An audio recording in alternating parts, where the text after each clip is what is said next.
April 2024 అడ్మిషన్ల కోసం educational స్కాలర్షిప్లను ఆకాష్ ఎడ్యుకేషనల్ సర్వీసెస్ లిమిటెడ్ ప్రకటించింది. శనివారం హనంకొండ అంబేద్కర్ సెంటర్లోని వారి బ్రాంచ్లో ఏర్పాటు చేసిన విలేకరుల సమావేశంలో regional cell head Bharat Kumar Yadav మాట్లాడారు. ఈ కార్యక్రమంలో deputy director Amit Kumar, assistant director Ramavath Laxman, branch manager Nagaraju తదితరులు పాల్గొన్నారు.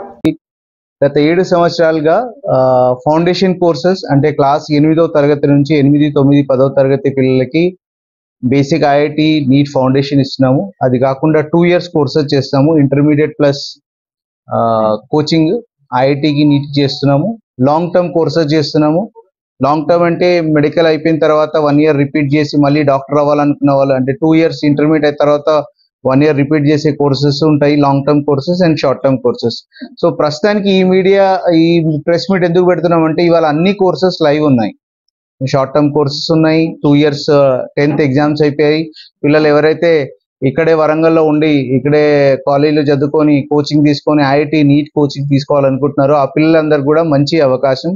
గత 7 సంవత్సరాలుగా ఎన్నో డాక్టర్స్, ఎన్నో ఇంజనీర్స్ మనము వరంగల్ ఇక్కడ నుంచే మనము పాస్అవుట్ చేయిస్తున్నాము.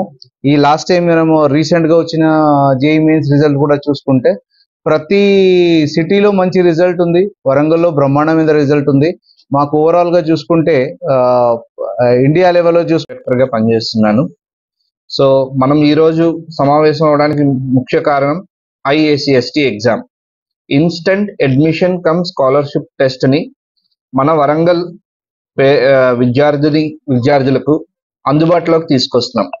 మనం గత 7 సంవత్సరాలుగా వరంగల్ బ్రాంచ్ లో 8th, 9th, 10th వాళ్ళకి నీట్ మరియు జేఈ ఫౌండేషన్ కోచింగ్, అట్లాగే 11th, 12th వాళ్ళకి ఇంటర్మీడియట్ తో పాటు ఇంటిగ్రేటెడ్ ప్రోగ్రామ్ తో పాటు నీట్ జేఈ కోచింగ్ అనేది ఇవ్వబడుతుంది.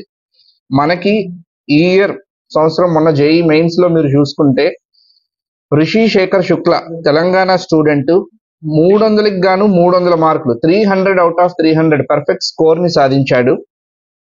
మనకి తెలంగాణలో ఒక స్టూడెంట్ ఎవరైతే ఈ రిషి శేఖర్ శుక్ల ఉన్నాడో 100% phase 1 లోనే సాధించాడు.